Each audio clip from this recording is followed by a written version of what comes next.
जय हिंद साथियों, आप सभी का स्वागत है सेंटर फॉर एम्बिशन में। I am Anshul Sharma, your faculty and mentor at centre for ambition.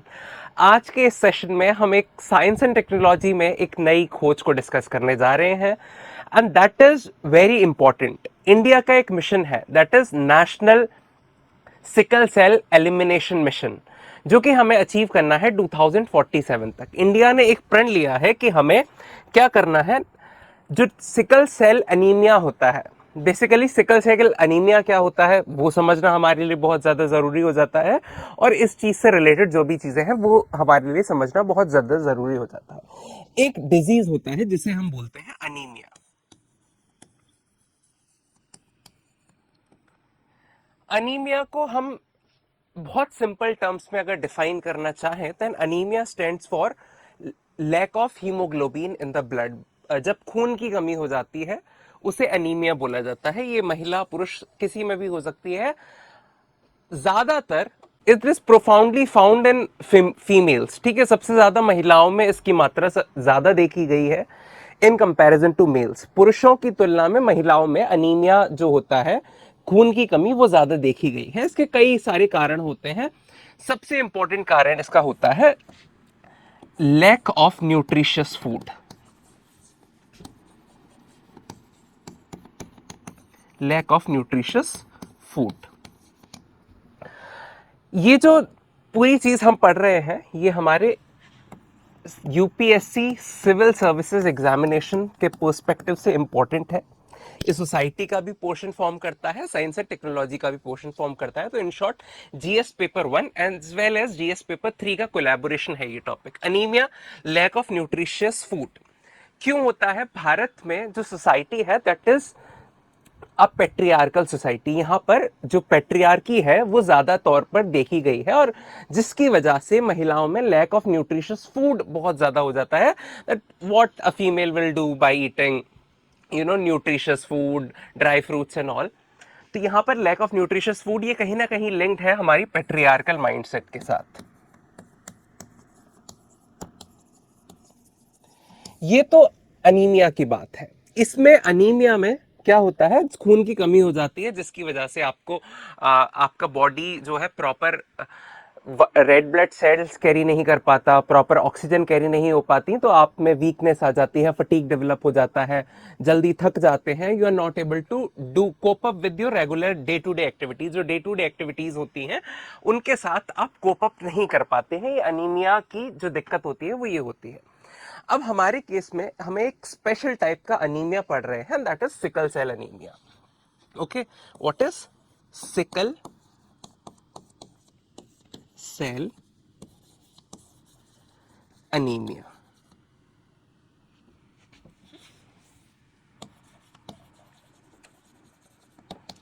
Okay, अब सिकल क्या होता है? Sickle is something like this.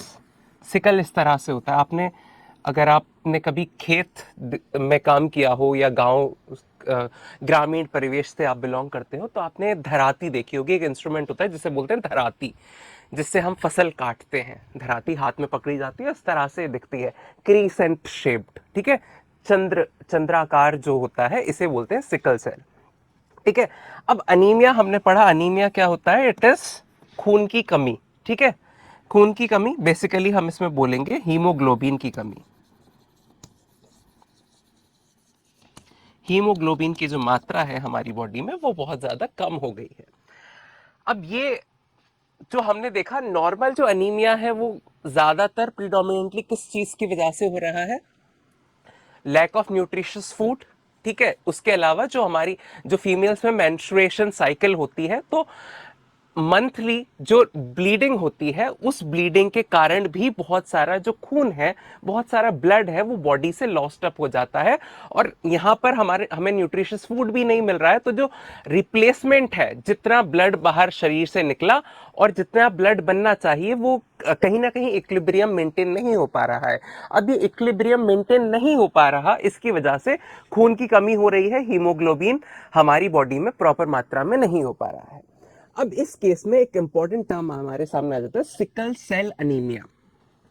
Anaemia की वो स्टेट जिसमें हमारा जो रेड ब्लड सेल है उनकी ऑक्सीजन कैरिंग कैपेसिटी ही कम हो जाए। ठीक है, नॉर्मल आपने देखा होगा हीमोग्लोबिन जो होता है हमारे ब्लड में,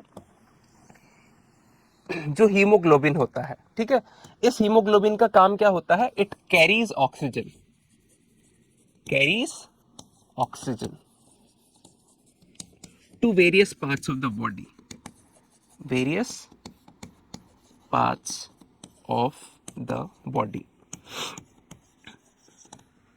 कहीं आप अगर पहाड़ों पे गए हो ऊपर, तो ऑक्सीजन लेवल जैसे ही ड्रॉप होने लगता है, अगर आप पहाड़ी पे ऊपर चढ़ते जाएंगे ऑक्सीजन लेवल ड्रॉप होता जाएगा। ऑक्सीजन लेवल ड्रॉप होता जाता है, आपका जो ब्रेन है वो सुन्न पड़ना शुरू हो जाता है। अब आप ये देखिए हीमोग्लोबिन में क्या होता है, जब हमारी बॉडी में ऑक्सीजन की कमी होने लगती है, हमारे बॉडी पार्ट्स तक प्रॉपर ऑक्सीजन नहीं पहुंचती।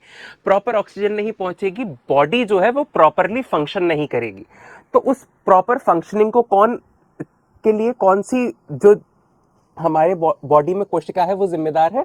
वो है हीमोग्लोबिन, जो ऑक्सीजन कैरिंग कैपेसिटी होती है। किसके थ्रू ऑक्सीजन कैरी करी जाती है? That is through red blood cells. ठीक है, RCB, RBC, red blood cell,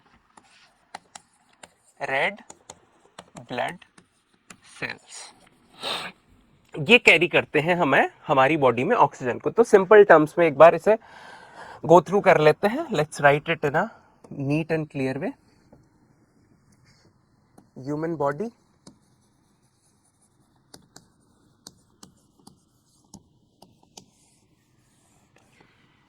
body needs, क्या जरूरत होती है? Needs oxygen for proper functioning. Proper functioning के लिए ऑक्सीजन की रिक्वायरमेंट होती है। अब नाउ दिस ऑक्सीजन डिमांड, ये जो ऑक्सीजन डिमांड है, oxygen demand is met by, ये ऑक्सीजन डिमांड कौन पूरी करता है? Met by red blood sales,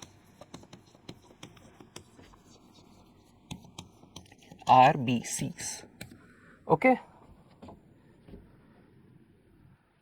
red blood cells जो है वो नॉर्मली हमारी बॉडी में ऑक्सीजन कैरी करने का काम करती हैं। ऑक्सीजन डिमांड हमारी बॉडी में कौन फुलफिल करता है? Red blood cell. अब आपने बचपन में देखा होगा रेड ब्लड सेल्स किस तरह की दिखती थी। तो red blood cells look like this, इस तरह की दिखती हैं, सर्कुलर शेप होता है, disc like structure. Okay, it is what? It is disc like structure, disc like structure, छोटे छोटे गोल गोल शेप में होती हैं। These are red blood cell. इन्हें हम जो रेड ब्लड सेल होती हैं वो बोलते हैं, डिस्क लाइक शेप में होती हैं। ये हमारे जेनेटिक डिफॉर्मेशन के कारण, जब हमारे जीन्स में विकृति आ जाती है, तब ये जो रेड ब्लड सेल होती है, जो आपको डिस्क शेप में दिख रही है, गोलाकार शेप में दिख रही है, सर्कुलर शेप में दिख रही है, इसका जो शेप है, ये शेप चेंज हो जाता है। और शेप कैसा हो जाता है? सिकुड़ जाता है ये रेड ब्लड सेल, और ये सिकुड़ कर इस तरह से धराती जैसी चंद्राकार शेप में हो जाती है, क्रीसेंट शेप में, सिकल शेप में, धराती की शेप में हो जाती है। अब दो सेल्स है आपके सामने, एक ये बड़ी सेल है जो गोल है, राउंडेड है, डिस्क शेप है, और एक सिकुड़ी हुई सेल है। कौन सी सेल ज्यादा ऑक्सीजन कैरी करेगी? ऑब्वियसली ये वाली सेल जो है ज्यादा ऑक्सीजन कैरी करेगी। इसमें ऑक्सीजन कैरिंग कैपेसिटी ज्यादा है, इसमें ऑक्सीजन कैरिंग कैपेसिटी कम है। अगर किसी व्यक्ति की सेल्स ऐसी सिकुड़ जाए, अगर किसी व्यक्ति की बॉडी में उसकी रेड ब्लड सेल गोल ना होकर सिकल शेप में हो जाए, ठीक है, क्रीसेंट शेप में हो जाए, धराती की शेप में हो जाए, चंद्राकार शेप में हो जाए, तो उसकी बॉडी में जो ऑक्सीजन कैरिंग कैपेसिटी है वो क्या होगी? डिक्रीज हो जाएगी। The oxygen carrying capacity in the body of the person who is having red blood sales in the shape of sickle, it will be less. Yes और no? बहुत simple सी चीज है। गोल अगर सेल होगी तो उसमें ऑक्सीजन कैरिंग कैपेसिटी ज्यादा होगी, सिकल शेप में होगी तो उसमें ऑक्सीजन कैरिंग कैपेसिटी कम होगी। नॉर्मल एनीमिया हमने देखा खून की कमी न्यूट्रिशियस फूड ना मिलने के कारण और मेंस्ट्रुअल साइकिल के कारण होती है। ये वाली जो सिकल, इस वाले स्पेशल केस को बोला जाता है सिकल सेल एनीमिया, जब हमारी बॉडी की जो रेड ब्लड सेल्स हैं वो सिकल शेप में सिकुड़ जाए। हमारी बॉडी की जो सेल्स हैं, रेड ब्लड सेल्स, आर बीसीज जो हैं, वो कैसी हो जाए, सिकल शेप में हो जाए, धराती की शेप में कन्वर्ट हो जाए, तब उस केस को बोला जाता है सिकल सेल एनीमिया। होप आपको सिकल सेल एनीमिया समझ में आया हो। क्या हुआ है, खून की कमी हो रही है, लेकिन क्यों हो रही है? खून की कमी हो रही है क्योंकि हमारा जो जेनेटिक मटेरियल है, हमने बेसिक्स बायोलॉजी की स्टार्टिंग क्लासेस में पढ़ा था, ये हम ऑलरेडी पढ़ चुके हैं। जीन क्या होता है? जीन ही हमारी बॉडी में बताता है कि सेल्स के शेप क्या होगा। गेस और नो? तो ये जीन बताता है कि आर रेड ब्लड सेल जो है ये कैसी होंगी, डिस्क लाइक होंगी। ठीक है, ये जीन जो होता है, जीन हमारी बॉडी का, हम ऑलरेडी ये चीजें डिस्कस कर चुके हैं कि जीन क्या होता है, जीनोम क्या होता है। अगर आपने ये वीडियोस नहीं देखी हैं, जीन एंड जीनोम की डिफरेंस क्या होता है, जीन का फंक्शन क्या होता है, then please go and watch those videos and then come to this video. Okay, अब जीन क्या डिसाइड कर रहा है? जीन डिसाइड कर रहा है कि सेल का शेप क्या होगा। तो यही जीन बता रहा है कि मेरी बॉडी की जो रेड ब्लड सेल है, मेरी बॉडी की जो रेड ब्लड सेल है, लाल रक्त कोशिकाएं जो हैं, वो डिस्क लाइक होंगी, वो सर्कुलर शेप में होंगी। अगर ये जीन डिफॉर्म हो जाए, इसमें म्यूटेशंस हो जाए, ठीक है, म्यूटेशन हो जाए, और इसकी वजह से जो रेड ब्लड सेल है वो डिस्क लाइक ना होकर कैसी हो जाए, सिकल शेप में हो जाए। सिकल मतलब मेरी बॉडी रेड ब्लड सेल बना तो रही है, लेकिन वो गोल रेड ब्लड सेल नहीं बना रही है। वो कैसे रेड ब्लड सेल बना रही है? वो ऐसे चंद्राकार रेड ब्लड सेल बना रही है अपने आप।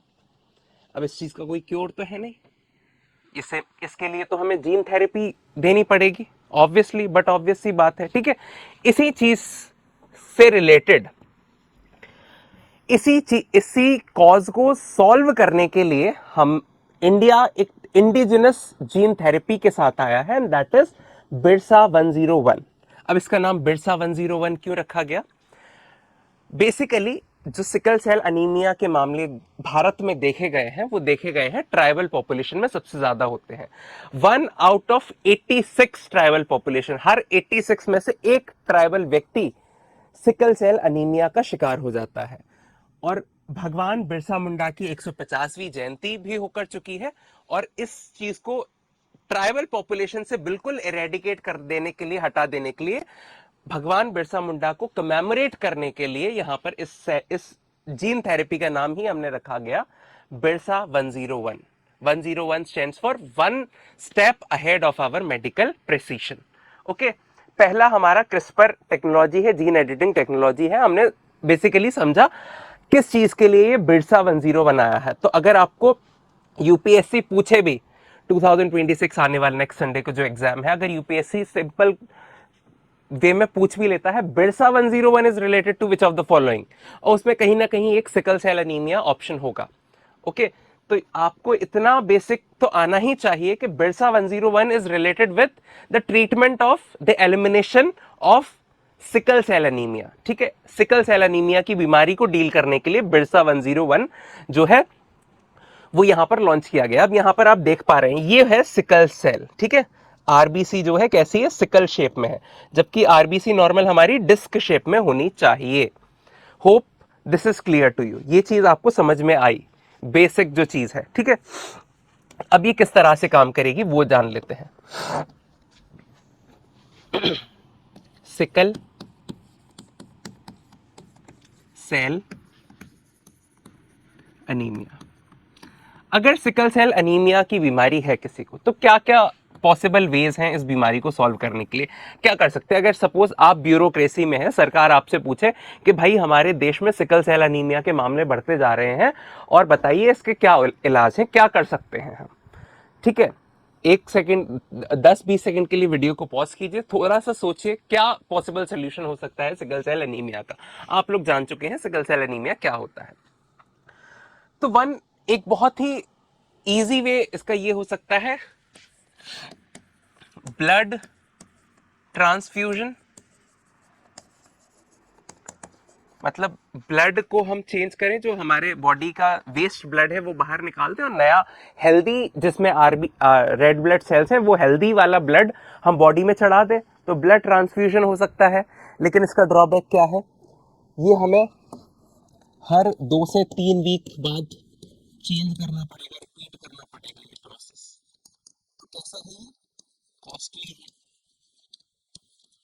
क्या इसे देश की आमदनी अफोर्ड कर पाएगी? ऑब्वियसली नहीं। और सबसे ज्यादा कहाँ पर मिल रहा है, ये ट्राइबल पॉपुलेशन में मिल रहा है, unfortunately. That is a weaker section of our society, the vulnerable section of our society. तो ब्लड ट्रांसफ्यूजन जो है एक पॉसिबल सोल्यूशन नहीं है इंडिया के केस में। ब्लड ट्रांसफ्यूजन हो सकता है। दूसरा ये हो सकता है कि भाई हम किसी हेल्दी पर्सन की जो जीन है वो डाल दी जाए, ठीक है। हेल्दी आरबीसीज इंसर्ट करी जाए बॉडी में, हेल्दी डोनेटेड, ठीक है, रेड ब्लड सेल्स लगाए जाएं। लेकिन इसमें क्या इशू है, इसमें इशू आता है आपका ग्राफ्ट रिजेक्शन का। ग्राफ्ट रिजेक्शन बेसिकली क्या होता है, हमारी बॉडी किसी भी फॉरेन चीज को अपने अंदर नहीं आने देती। अगर मैं किसी हेल्दी व्यक्ति का कोई भी ऑर्गन अपने बॉडी में डालूं, आपने ये सुने होंगे ऑर्गन फेलियर हो जाता है कभी कभी, अगर कोई दूसरे तीसरे व्यक्ति का ऑर्गन भी ट्रांसप्लांट किया जाता है, किडनी भी ट्रांसप्लांट करी जाती है, तो बहुत ऐसे चांसेस होते हैं हमारी बॉडी उस चीज को रिजेक्ट कर दे, स्वीकार ना करे। इसी चीज को बोला जाता है ग्राफ्ट रिजेक्शन। क्योंकि हम अल्टीमेटली किसी और व्यक्ति की चीजें यूज कर, के ऑर्गन्स को, उसके सेल्स को यूज कर रहे हैं, जो कि हमारी बॉडी अल्टीमेटली क्या करेगी, उसे रिजेक्ट कर देगी। इस चीज को ग्राफ्ट रिजेक्शन बोला जाता है। इसे डिटेल में समझने के लिए हम किसी और वीडियो में डिस्कस करेंगे, because this is completely different topic, ठीक है। दोनों ही क्या है, यहाँ पे ग्राफ्ट रिजेक्शन हो सकता है, यहाँ पे ये बहुत कॉस्टली है, 2 से 3 वीक में बार बार सर्जरी करनी पड़ेगी। Ultimately the success ratio is not as par as desired, ठीक है, सक्सेस रेशियो बहुत ज्यादा नहीं है। तो इसके लिए क्या सोल्यूशन निकाला गया दुनिया में, सिकल सेल एनीमिया को क्योर करने के लिए यहां पर निकाला गया जो क्योर है, दैट इज जीन थेरेपी। कि भाई आपकी बॉडी में सिकल सेल एनीमिया क्यों हो रहा है, क्योंकि आपकी रेड ब्लड सेल हैं वो, उनका शेप प्रॉपर नहीं है, वो सर्कुलर शेप की जगह कैसी हो गई, सिकल शेप में हो गई है। तो हम कोई ना कोई जीन ऐसी होगी जो शेप को बना रही है, तो हमारी जो जीन खराब हो चुकी है, इस जीन को रिप्लेस कर दे, replacement by a healthy gene, ठीक है, जीन एडिटिंग कर दी जाए। जीन थेरेपी कराने के लिए, जीन थेरेपी जो है किस तरह से होती है वो समझ लेते हैं। How does a gene therapy takes place, ठीक है। और यही जो प्रोसेस है वो प्रोसेस मोर और लेस सेम ही रहने वाला है। तो ये जो प्रोसेस है इस पर आप ध्यान दीजिएगा, ठीक है। ये मेरी बॉडी का सेल है, ठीक है। सेल के अंदर यहाँ क्या है, न्यूक्लियस है। न्यूक्लियस के अंदर क्रोमैटिन की फॉर्म में क्या है मेरा भाई, यहाँ पर डीएनए है, क्रोमैटिन की फॉर्म में, ठीक है। डीएनए है किस फॉर्म में, क्रोमैटिन की फॉर्म में। अब ये जो डीएनए होता है वो इस तरह से होता है, डबल स्ट्रैंड लाइक स्ट्रक्चर होता है, यस और नो, ठीक है। इसमें कुछ पार्ट जो होता है वो कोड करता है, इसमें कुछ पार्ट को हम बोलते हैं जीन। पूरा जो डीएनए होता है उसे बोला जाता है जीनोम, और कुछ पार्ट होता है उसे बोलते हैं जीन, ठीक है। अब यहां से क्या बोलते हैं, इस तरह से ये चीज बनेगी। फॉर एग्जाम्पल ये यहां से कोड कर रहा होगा, इस तरह से जाएगा और फिर ये एक आरएनए क्रिएट कर देगा, ठीक है,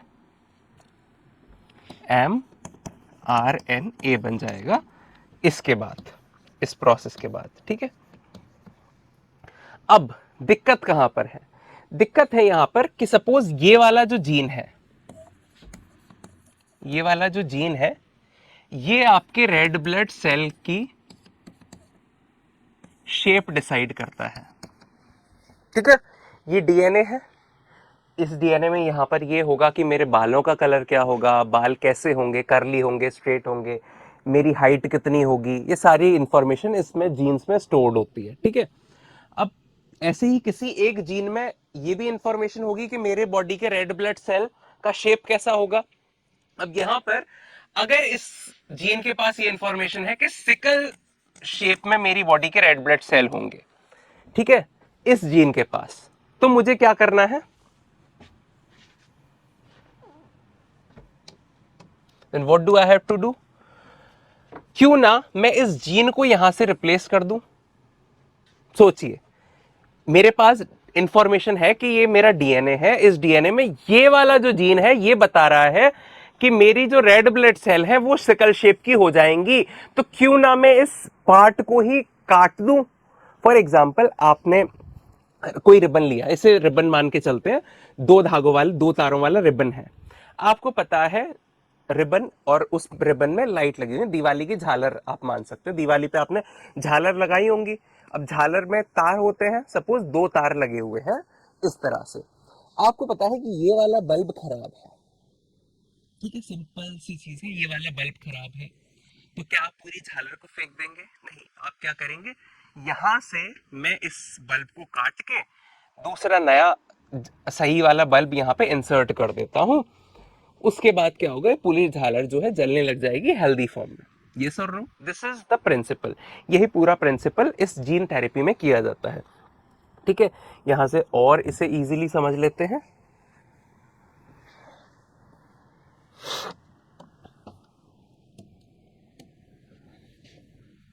दो सेल लेते हैं, ठीक है, this is sickle cell body, this is healthy body. एक ऐसी बॉडी है जो कि सिकल सेल प्रोड्यूस करती है, एक बॉडी ऐसी जो कि हेल्दी सेल्स को प्रोड्यूस करती है। यहां पर ये हमारा क्या है, this is our genetic material, इसे मान लेते हैं ये हमारा जीन है, ठीक है, ये हमारा डीएनए है, ठीक है। इसका भी एक अपना डीएनए होगा।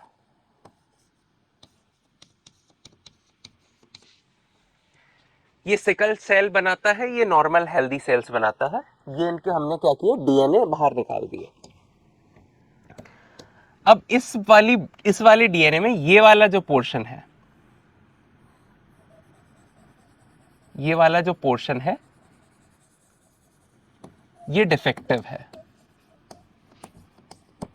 Defective gene for red blood cell. ये डिफेक्टिव जीन है जो कि रेड ब्लड सेल को बनाता है। और इस वाले में यहां पर ये वाला जीन है,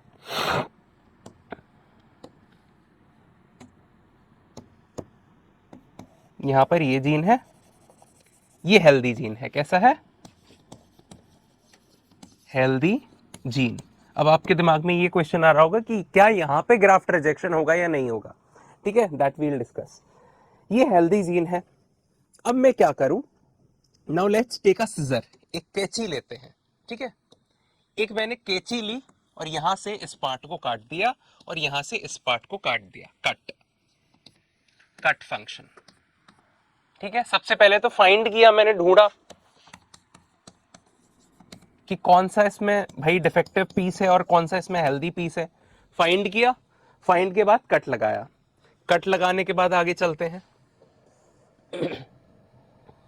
ठीक है। ध्यान से देखिएगा इन चीजों को। कट लगाने के बाद मेरे पास कुछ ऐसा पीस मिलेगा मुझे, इतना बचा, यस और नो, ठीक है। और यहां पर भी ये कुछ इस तरह प्रकार बचेगा, इस तरह से अलग हो जाएंगे।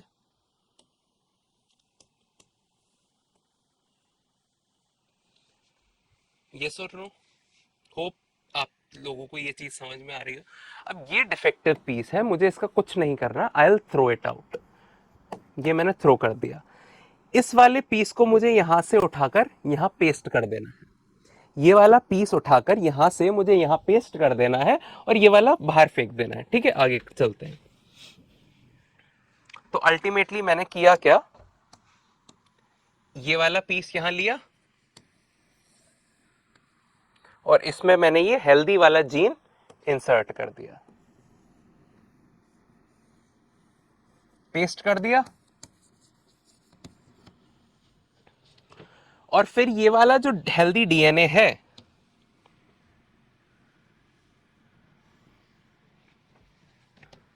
अब ये क्या बन गया मेरे पास, this is healthy DNA.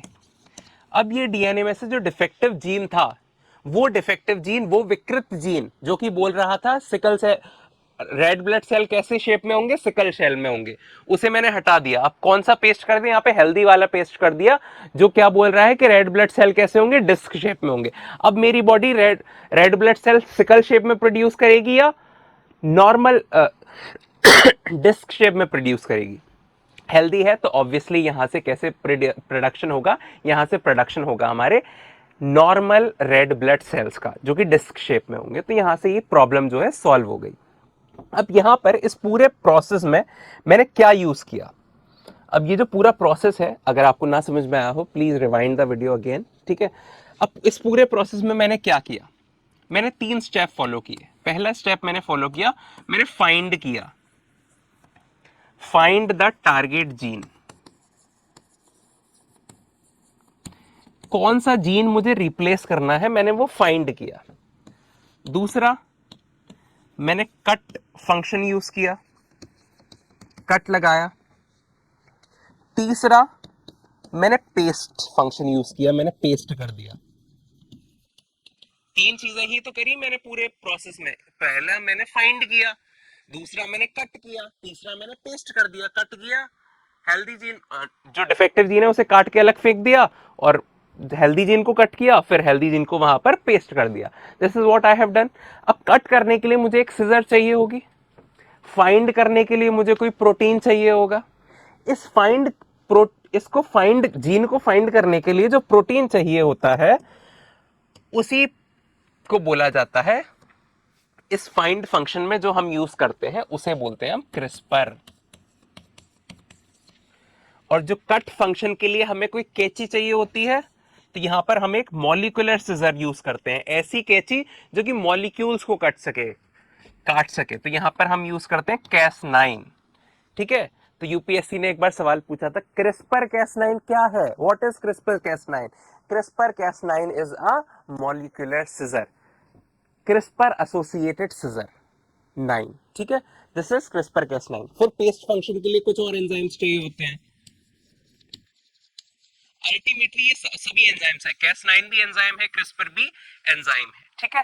So this is CRISPR की फुल फॉर्म, ये पैलिंड्रोमिक रिपीट्स होते हैं, जो हमारा डीएनए कोड होता है, जेनेटिक कोड होता है, वो रिपीट करता है अपने आप को, एक पर्टिकुलर पीरियड के बाद रिपीट करता है। वो आपको ज्यादा जानने की जरूरत नहीं है, यही प्रोसेस। अब ये प्रोसेस जो है वो अपने आप में बहुत कॉस्टली प्रोसेस है। कैसा है, इंडिया में अवेलेबल नहीं है इतना, बाहर है, कॉस्टली है, बहुत एक्सपेंसिव है। इवन हम टेक्नोलॉजी ट्रांसफर भी करवा लें, अगर हम टेक्नोलॉजी ट्रांसफर करते हैं फिर भी ये कॉस्टली ही बना रहेगा, टेक्नोलॉजी ट्रांसफर भी कॉस्टली है। इसलिए यहां पर हमने क्या किया कि एक इंडिजिनस सोल्यूशन फाइंड किया। इंडिजिनस सोल्यूशन फाइंड किया किसने, CSIR, इंस्टीट्यूट ऑफ जीनोम, ठीक है। CSIR, यहां पर हमने CSIR ने एक सोल्यूशन फाइंड किया, इसी सोल्यूशन को हमने नाम दिया बिरसा 101। ये क्या है, यही जीन थेरेपी है। This is a gene therapy. Gene therapy क्या होती है, जीन थेरेपी वो होती है जिसमें हम 3 चीजें यूज करते हैं, पहला फाइंड, दूसरा कट, तीसरा paste. Find cut paste, find cut paste के प्रोसेस को बोला जाता है जीन थेरेपी। तो बिरसा 101 क्या है, बिरसा 101 एक फाइंड कट पेस्ट मैकेनिज्म है। किस चीज के लिए है, सिकल सेल एनीमिया को ट्रीट करने के लिए है। इंडिजिनस है, इसलिए यहां पर हम कैसा बना रहे हैं, पॉकेट फ्रेंडली बना रहे हैं ताकि ये कॉस्टली ना पड़े। ये कॉस्टली नहीं पड़ेगा, तो इजीली हम जीन थेरेपी कर पाएंगे, जो डिफेक्टिव जीन है उसे रिप्लेस कर पाएंगे, हेल्दी जीन डाल पाएंगे और व्यक्ति में रेड ब्लड सेल जो है वो अल्टीमेटली हेल्दी प्रोड्यूस होने लगेंगे। Hope that is clear to you, ये चीजें आपको समझ में आई हो। ठीक है, यूपीएससी ने कुछ क्वेश्चंस पूछे हुए हैं, एक बार उन क्वेश्चंस पर नजर डाल लेते हैं। What is Cas9 protein? मैंने अभी बताया आपको सब कुछ क्या है, एंजाइम्स है। एंजाइम क्या होते हैं? अल्टीमेटली प्रोटीन होते हैं। Cas9 protein that is often mentioned in news. Cas9 अक्सर न्यूज में आता रहता है, तो ये Cas9 क्या है? क्या अभी हमने फुल फॉर्म पढ़ी थी, CRISPR associated scissor, a molecular scissor used in targeted gene editing, may be a biosensor. क्या ये एक बायोसेंसर है used in accurate detection of pathogens in patient? क्या हम पेशेंट्स में कौन सी बीमारी, कौन सा वायरस गया है, कौन सा बैक्टीरिया गया है, क्या ये ढूंढने के लिए यूज कर रहे हैं Cas9 को? A gene that makes plant pest resistant. क्या ये प्लांट से लेना देना है Cas9 का, ताकि हम उसे पेस्ट रेजिस्टेंट बना सकें? Herbicidal substance synthesised in genetically modified crop. क्या जीएम क्रॉप्स के बारे में पढ़ रहे हैं? No, the answer is molecular scissor. It is a type of molecular scissor. ठीक है, टारगेटेड जीएन एक मॉलिक्यूलर कैची है।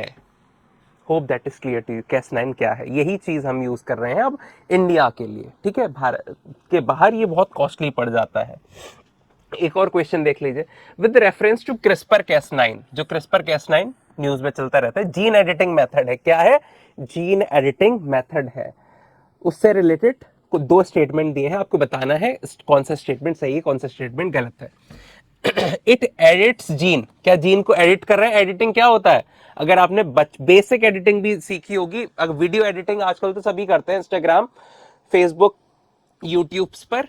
एडिटिंग क्या होती है? कट पेस्ट ही तो होता है। वीडियो, यहां से वीडियो उठाई, वहां से वीडियो उठाई, पेस्ट कर दी। This is what editing is. क्या जीन को एडिट कर रहे हैं? कट पेस्ट ही तो किया जा रहा है। By cutting the desired DNA, DNA को काटा जा रहा है, यस और no? And allowing natural DNA repair process to take over. कुछ प्रोसेस में नेचुरली भी होता है, कुछ प्रोसेस में आर्टिफिशियली भी होता है। ठीक है, this technology works at extremely high temperature. ये टेक्नोलॉजी के लिए बहुत हाई टेम्परेचर चाहिए होते हैं। क्या ऐसा कुछ पढ़ा है हमने? यस और no? Please answer this in comment section. कौन सा स्टेटमेंट सही है? 1 सही है, 2 सही है, 1 2 दोनों सही है, 1 2 दोनों गलत है, ये आप कमेंट सेक्शन में बताएंगे। ठीक है, one more question. CRISPR Cas9 technology enables genetics and medical researchers to edit parts of genome। क्या जीनोम हमने क्या पढ़ा था? डीएनए होता है, डीएनए के पार्ट्स को एडिट कर रहे हैं हम। Cut paste mechanism, find, cut, paste, 3 चीजें पढ़ी हैं। It is most versatile and precise method of genetic manipulation. Genetic level पर हम बहुत प्रिसाइसली इस काम को कर पा रहे हैं। क्या यही है? क्रिस्पर Cas9 तकनीक आनुवांशिकी विदों और चिकित्सा शोधकर्ताओं को जीनोम के हिस्सों को संपादित करने में सक्षम बनाती है। यह आनुवंशिक हेरफेर की सबसे बहुमुखी और सटीक विधि है। कौन सा स्टेटमेंट सही है? पहला सही है, दूसरा सही है, पहला दूसरा दोनों सही है, या पहला दूसरा दोनों में से कोई भी सही नहीं है? इनके आंसर आप कमेंट सेक्शन में बताएंगे। होप आपको पूरा प्रोसेस समझ में आया हो। जेनेटिक सीजर क्या होती है, बिरसा 101 क्या है? बिरसा 101 सिकल सेल एनीमिया के ट्रीटमेंट के लिए एक जीन थेरेपी है, जो कि 3 फंक्शंस पे काम करती है, फाइंड, कट, पेस्ट, सिंपल। ठीक है, क्रिस्पर Cas9, जिसमें Cas9 क्या है? सीजर है, मॉलिक्यूलर सीजर है। होप ये चीजें आपको समझ में आई हो। इन केस आपको कोई भी डाउट है, then you are welcome to mention it in the comment section and we are here available to solve that doubt. Hope आपको ये सारी चीजें समझ में आई हो। Keep learning, keep shining. All the best for the upcoming exam. जय हिंद, जय भारत।